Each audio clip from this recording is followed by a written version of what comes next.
weatherman here. Hopefully everyone's doing well. Everyone's safe right now. Severe weather threats begun to ramp up here as we have ongoing tornado warnings in Oklahoma and Texas right now, with a tornado watch in effect towards northern Texas, which includes the cities of Fort Worth, Dallas. Waco is also involved in this, I think. Let me look. I'm just now waking up and I'm seeing this. Haven't seen too many reports right now, but given the time of night in which a lot of this was occurring, by the way, Waco is not in the tornado watch, but thunderstorms are on the way. As of right now, I don't really see any reason as of yet to put out a tornado watch downstream, but Shreveport, Tyler, Waco, we will be watching you throughout the day for the threat of incoming severe weather. In all likelihood, a tornado watch may be issued a little bit later today for you guys. That being said, have a couple of severe thunderstorm warnings too, just north and east of Wichita Falls here. Go ahead and actually take a look at that. Try to hit the escape button here so I can go back, get out of full screen mode. Wait, uh-oh. Well, I guess we're not doing it that way. So actually, we'll go to the hazards map here on the National Weather Service and do that, because it looks like I've forgotten how to use Radar Omega. But if you actually look on here for the storm reports, we only have one wind report and two hail reports. Again, this was mostly limited due to the fact that there wasn't a lot of instability to work with. A lot of the lift was going to be caused by the storm system itself. As far as surface destabilization from just natural heat, just wasn't really there. It's going to be here though today, and hence why we still have our enhanced risk, which actually stretched a little bit further to the east again.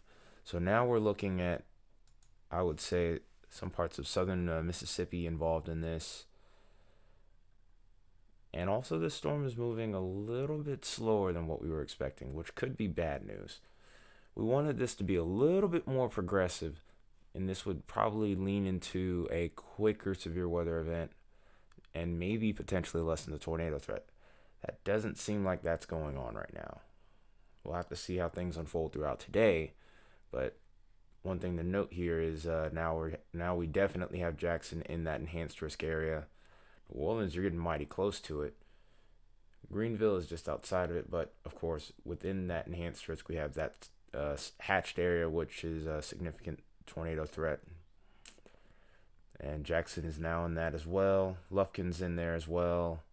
Alexandria's in there as well. Bossier City.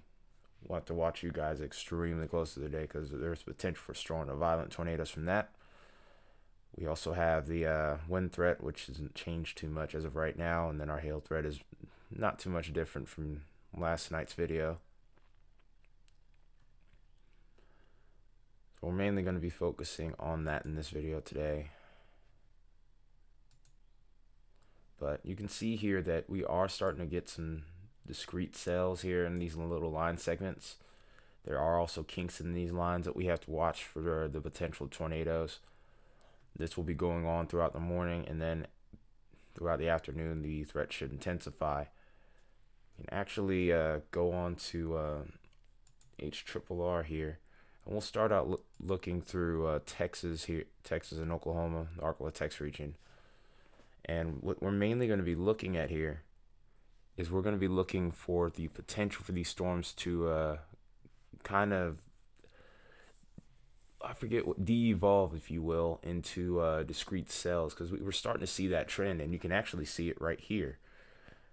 This was more of a solid line in these earlier frames here, but as we look onward, you can almost see it now.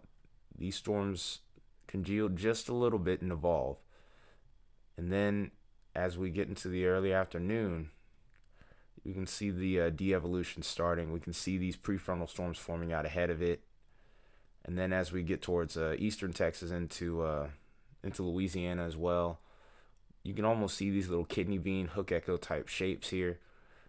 Thus, we have a much higher tornado threat. Conditions are very favorable. This is a very dangerous look.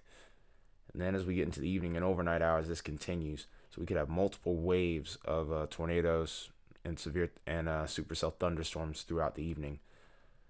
So everyone through central and northern Louisiana especially, keep your guard up. Southeastern Texas, you're not out of this by any stretch, so you guys need to be watchful too throughout the evening. And then we'll watch this progress its way into Mississippi, and we'll see how things progress with that. I do think that by this point, towards north central Mississippi, there's going to be more of a flood threat, but towards south central Mississippi, we'll have to look out for these line segments with embedded supercells as well. And maybe towards far southern Mississippi, we can't rule out a couple of discrete supercells with the possibility of some tornadoes here too. But that's all I really got for you guys in this video. I gotta hurry up and get ready for work. If you liked anything I did here, definitely drop a like. And definitely subscribe if you haven't already. In fact, over 75% of you watching my videos right now aren't subscribed. So appreciate it if you would do that. Helps me get further and further along with the content. And other than that, this has been Tyler Metalhead Weatherman. You guys have a good morning, and I will see you probably this afternoon. Take care until then.